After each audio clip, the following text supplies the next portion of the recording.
હરીન્દ્ર જન્નદાસ ભલવાણી જેમનું બેડકી ગાર્ડન મણિનગર ખાતે ગોડાઉન આવેલું છે.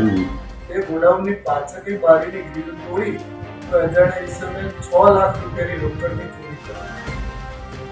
આ બાબતે અમારા જયપાલસિંહ રાઠોડ સાહેબ સેક્ટર સાહેબે સીસીટીવી કેમેરા ચેક કરી અમારા ડીસીપી સાહેબ બકીરસિંહ સાહેબ અને અમારા મણિનગર જાડેજા સાહેબ છે તેમને કરે અને અમદાવાદ શહેરના અલગ અલગ જે રૂટ હતા તે સીસીટીવી કેમેરા ચેક કરી અને શંકાસ્પદ વાહનો ચેક કરાવ્યા.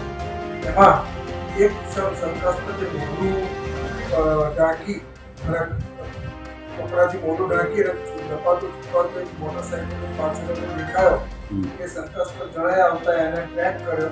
ટ્રેક કરીને આખી ટીમમાં પીએસઆઈ પટેલ અને દિલીપ કુમાર, અશ્વિનભાઈ, ગુલાબ મોહદ્દીન, આબિદ ખાન, અનિલભાઈ, પરિમલભાઈ અને અમૃતભાઈ, અશોકભાઈ આવી આખી ટીમ છે. આખા જે ગ્રુપ છે એને 3, 4, 5 દિવસથી આવા વ્હીકલના કેમેરા ચેક કરતા આજે પહોંચ્યા.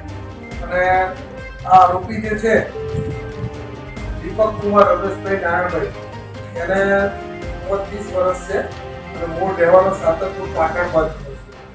એને મણિનગર પોલીસ પકડી આવી, પૂછપરછ કરી. આપણે તપાસના પેલા એનાથી 6 લાખ રૂપિયાની રિકવરી કરી અને હાલ પણ એની તપાસ ચાલુ છે. ગંગેપુર ગુનામાં સંડોવાયેલ છે કે બીજા કેટલા સમયથી અમદાવાદમાં એ ફરે છે, કેટલી જગ્યાઓ એને રેકી કરેલી છે અને કેવી કોઈ જગ્યામાં નીકળે છે તપાસ ચાલુ છે. અગાઉ સાહેબ એમણે કોઈ ગુનાહિત પ્રવૃત્તિ કરી હોય ને કંઈ જાણવા મળ્યું છે? ગુનાહિત કિસ્મત છે અને ઘણા ગુના છે. રેકોર્ડ પોલીસ ભેગી કરે છે તપાસ ચાલુ.